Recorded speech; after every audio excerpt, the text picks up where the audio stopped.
Ladies and gentlemen, break free, step out. Take the risk, chase the dream, speak the truth, and remember, you were not born to survive comfort. You were born to rise above it. Because sometimes the most dangerous place you can be is exactly where you are. My name is Muniba Mazari, and I am a motivational speaker. If you like this content, then you can appreciate me by subscribe and comments. So, now move on the topic. Comfort zones are strange things. They're not loud. They don't scream at you or tie you down with chains. They're soft, quiet, gentle. Like a favorite hoodie you've worn so many times that it's become your second skin. They feel warm, familiar, and safe. Like you found a little island in the middle of a chaotic world where nothing can hurt you. But that's the trap. Because while you're curled up there, feeling like everything is okay, life is happening somewhere else. Growth is happening somewhere else. And without even realizing it, you're getting smaller. The truth is, comfort zones aren't built overnight. They're created over years of learned fears, repeated thoughts, and tiny compromises.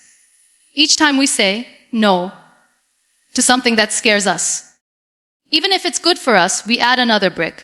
Every time we choose silence instead of truth, or routine instead of risk, we pour more cement. And slowly, these choices stack up until they form walls. Walls we start to believe are protecting us, but that are really just keeping us from becoming who we're meant to be. We love our comfort zones because they promise control. They give us predictable outcomes. No surprises. No failure. But they also give us no growth, no adventure, no stretching of the soul. And it's funny because even when we feel restless, even when something deep inside us says, this isn't enough, we still cling to the familiar. We stay in jobs that drain us, relationships that numb us, habits that shrink us. Because at least we know what to expect. Because at least we won't have to face the unknown. But that's the thing, right? Life isn't meant to be completely figured out. You don't get to grow unless you're willing to not know. Unless you're willing to be uncomfortable. Because discomfort isn't a punishment. It's a teacher. It's the invitation. It's the place where transformation begins. And yet, we keep trying to build lives that avoid discomfort at all costs. We crave comfort so much that we'll choose it even when it's hurting us. Even when it's killing the parts of us that are meant to be alive. I think deep down, we all know when we're stuck. We know when we're meant for more, but we just keep telling ourselves that no isn't the time. That maybe next year. We'll finally go after that dream. That someday we'll speak our truth. But someday never really comes, does it? Because the longer we wait, the deeper the trap becomes. And the scariest part is, comfort zones don't come with alarms. They don't warn you when you've been there too long. They just quietly steal your potential. Overcoming this isn't about waking up one day and bulldozing your entire life. It's about awareness. It's about noticing where you've gone numb. It's about asking hard questions. Am I growing here or just surviving? Am I being honest with myself or just safe? It's about realizing that peace and comfort are not the same thing. Peace comes from alignment. Comfort often comes from avoidance. One of the most beautiful things about being human is that we're wired for growth. We are meant to evolve, not just physically, but emotionally, spiritually, creatively. When we deny ourselves that evolution because we're scared of the unknown, we deny ourselves the richness of being alive. But when we step out, even in small ways, we feel it, the stretch, the spark, the aliveness. Not because it's easy, but because it's real.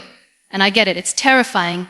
It's terrifying to risk failure, to speak the truth, to leap before the net appears. But here's the thing, the parts of you that feel afraid, they're not weak. They're sacred.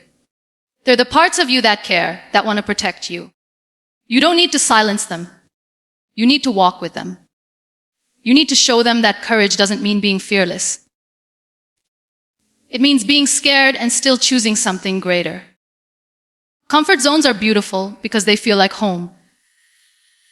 But they're traps because they're not where your soul wants to stay. Your soul is restless because it was never meant to settle. It was meant to climb, to expand, to breathe deeply and live loudly. So if you feel stuck, it's okay. But don't build a life there. Don't decorate the walls of your limitation. Instead, take one small step into the unknown. You don't have to leap. Just lean, just reach, just begin. Because the moment you leave comfort behind, even just a little, you start to remember who you are. Not who the world told you to be. Not who fear shaped you into. But who you were always becoming. We're taught to run from pain, to avoid anything that feels hard, uncertain, or unfamiliar. Discomfort is painted like a warning sign, a thing to escape. But what if we've been looking at it all wrong?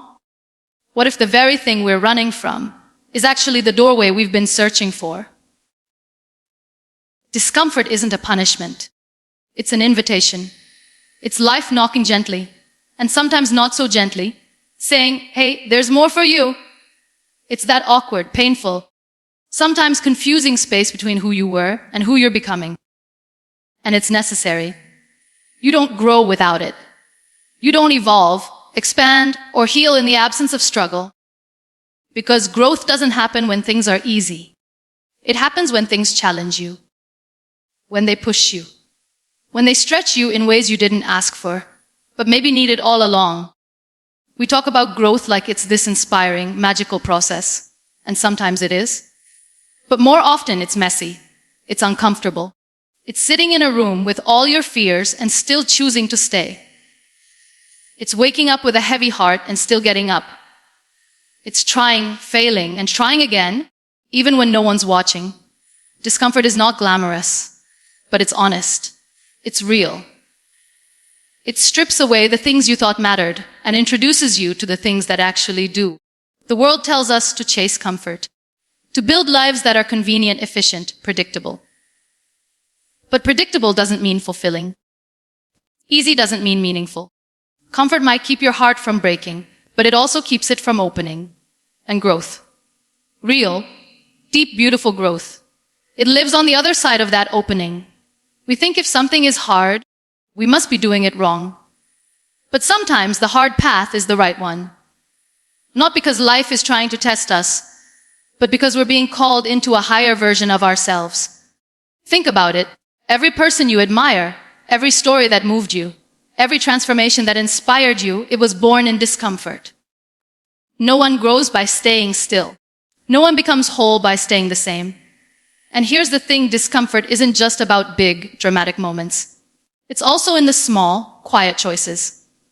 Choosing honesty over silence, vulnerability over perfection, listening instead of reacting, letting go when everything inside you wants to hold on.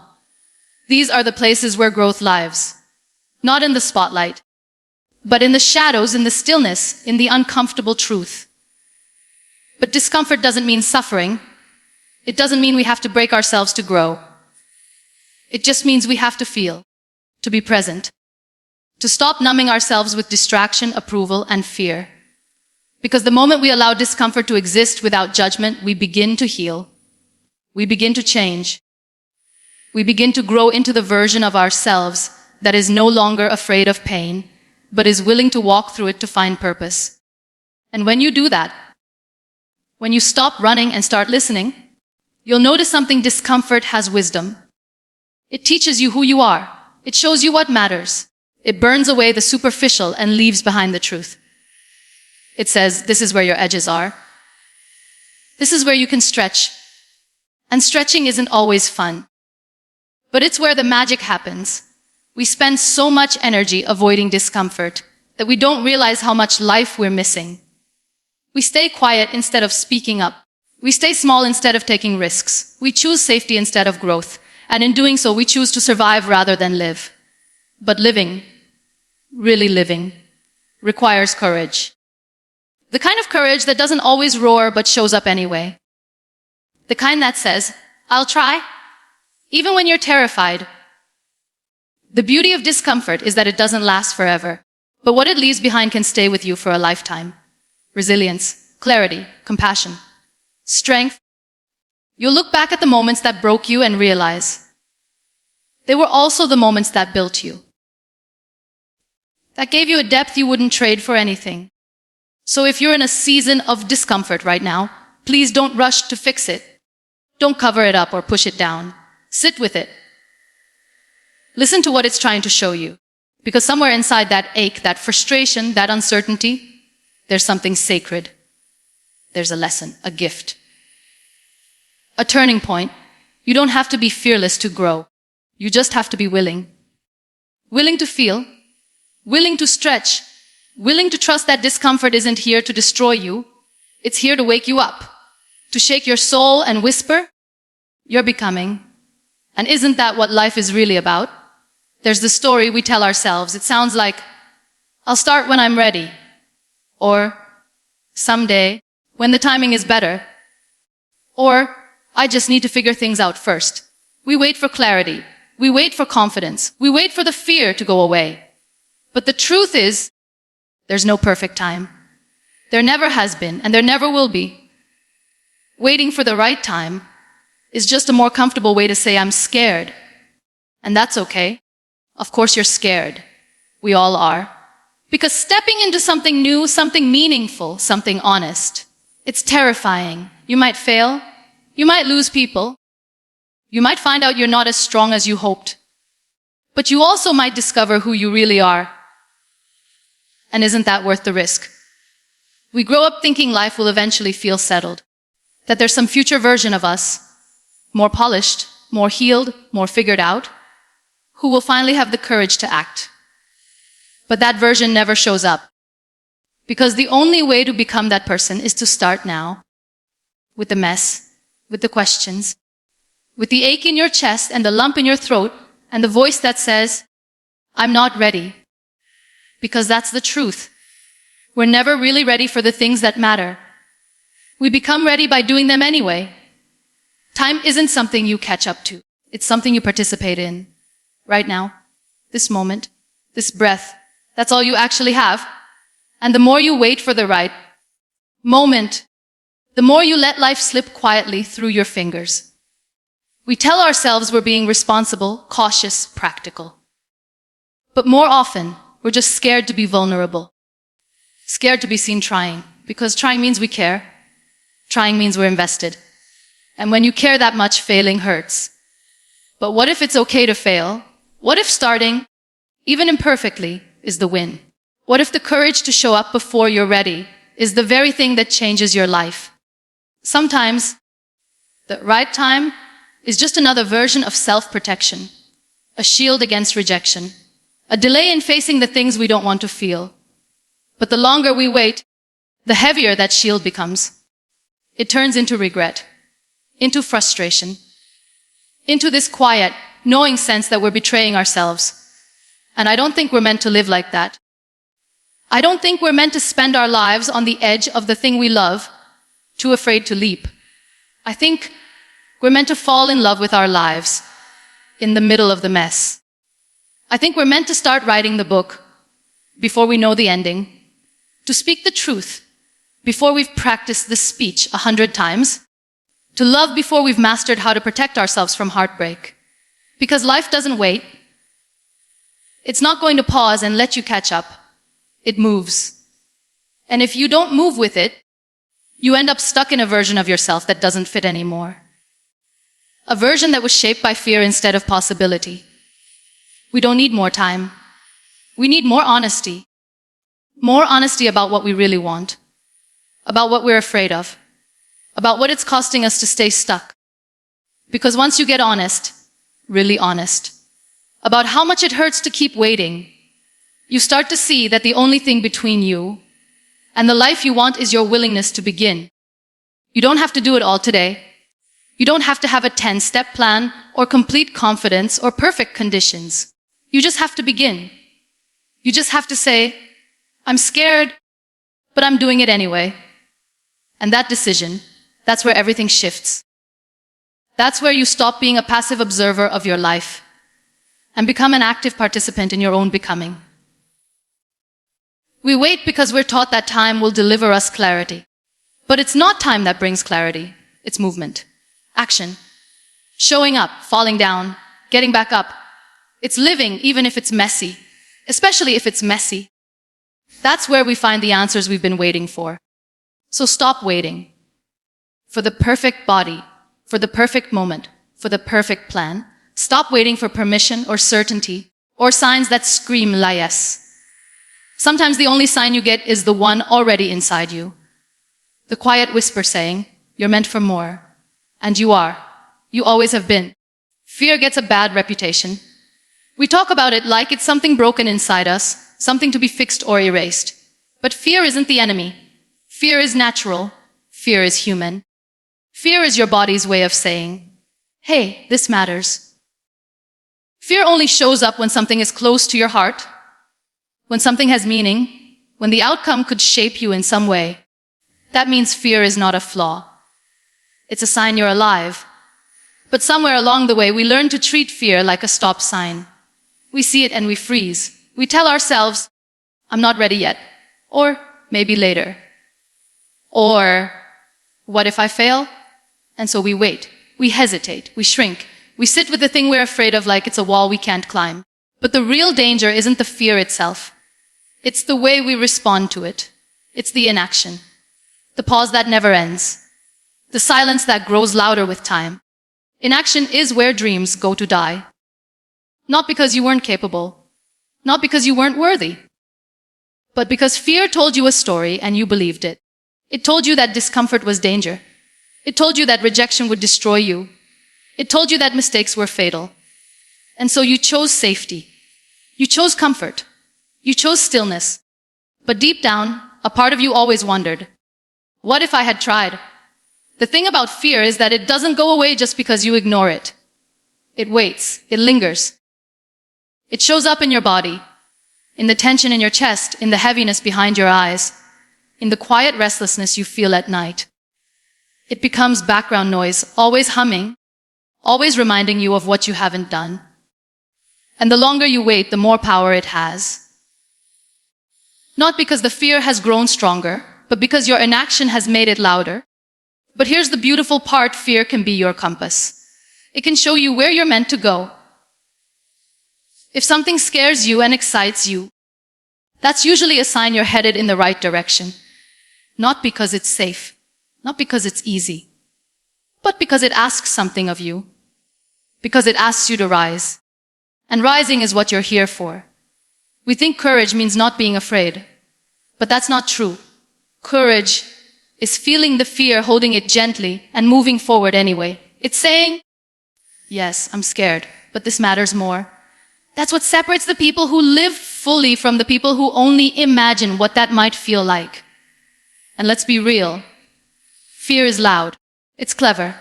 It knows all the right words to say to keep you small.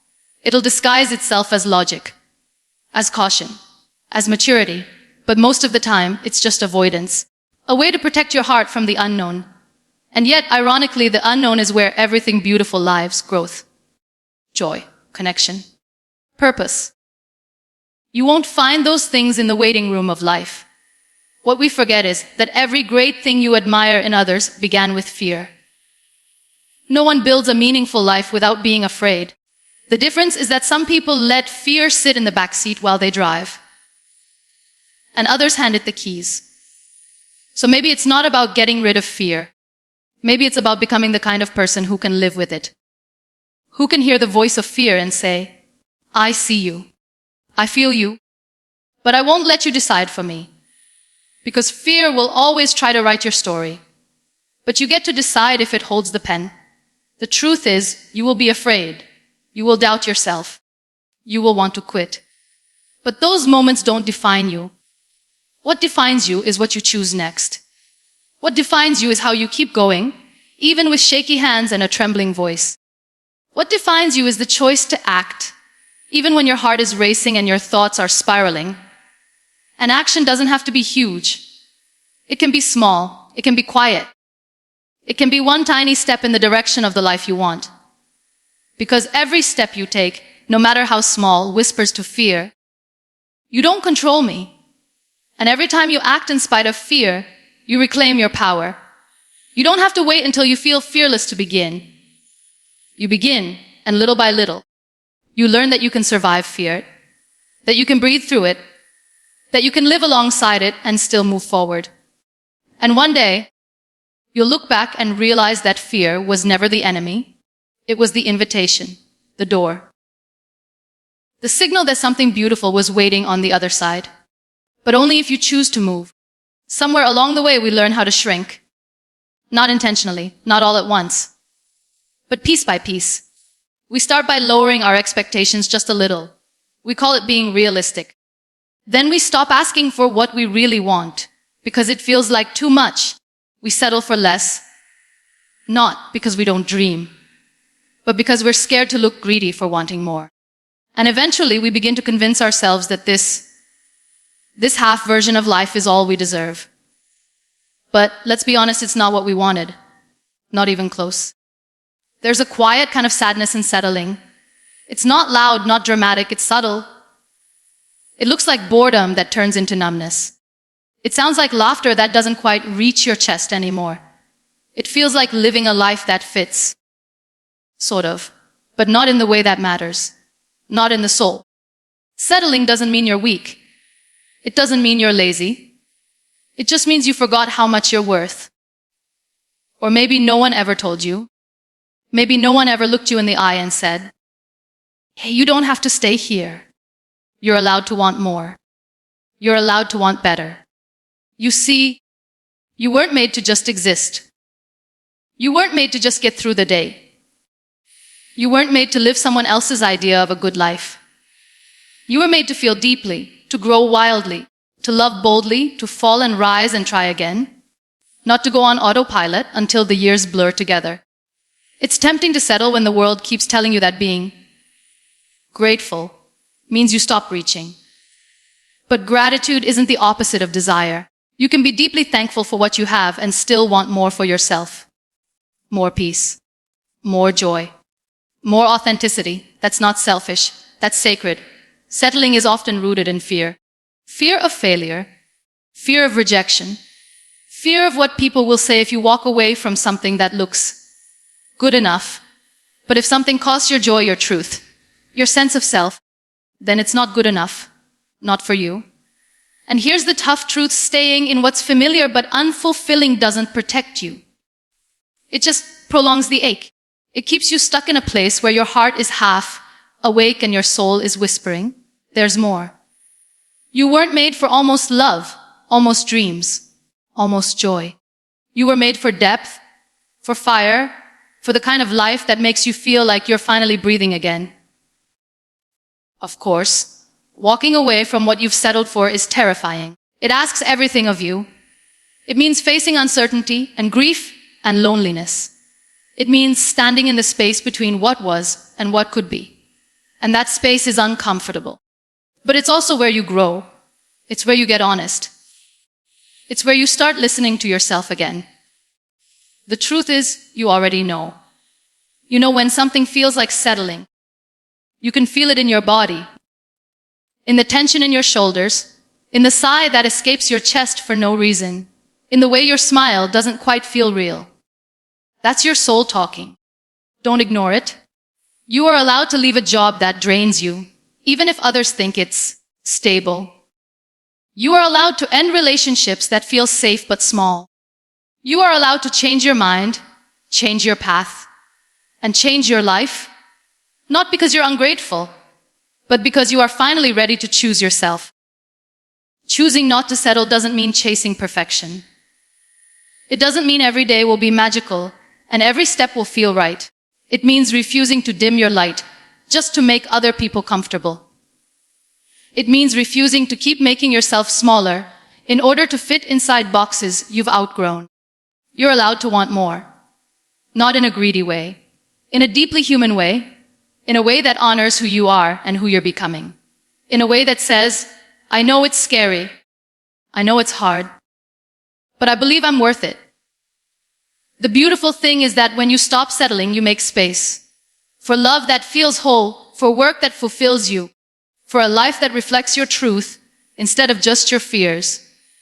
And when you step into that space, even if it's just one small step at a time, you begin to remember who you are. And you begin to feel alive again. Not everyone will understand. That's okay. This isn't about them. It's about you. It's about your peace, your potential, your one and only life. And it's time to stop making yourself feel guilty for wanting to live it fully. We tend to believe that change has to be huge, dramatic, and sudden, like fireworks or a grand declaration. Something big enough to match the chaos inside of us, right? But in reality, the most powerful changes rarely look like that. They begin quietly. They begin with a single decision, a whisper in the middle of the noise, a small step that doesn't even feel like much, until later, when you look back and realize it changed everything. The truth is, transformation doesn't come all at once. It doesn't arrive in some shining moment where everything makes sense. It begins in discomfort, in restlessness, in those moments when you're lying awake at night and something inside you just knows, this can't be it. And sometimes that realization doesn't feel empowering at all. Sometimes it feels terrifying. Because acknowledging that something needs to change means you can no longer stay where you are. But here's the beautiful and painful thing about being human. We are built to evolve. We are wired for growth, and yet we fight it. We resist it because we're scared. Not always of the unknown, but often of losing the familiar, even when the familiar is making us miserable. It's okay to be scared. Change demands courage, not because it's flashy or glamorous, but because it asks you to do the hard thing when it would be easier to stay the same. It asks you to risk being wrong, to risk looking foolish, to risk failure. And yet, you take the step anyway. The first step isn't usually pretty. Sometimes it looks like crying in the shower after finally admitting you're not okay. Sometimes it's sending the message you've been avoiding. Sometimes it's putting down the drink, or getting out of bed, or saying no. When you always say yes, that's what brave really looks like. Not the loud, cinematic kind, but the trembling, shaky, honest kind that comes from the gut. We often wait to feel ready. We tell ourselves we'll take action when we have a plan, or when the pain is gone, or when the timing is better. But readiness is a myth.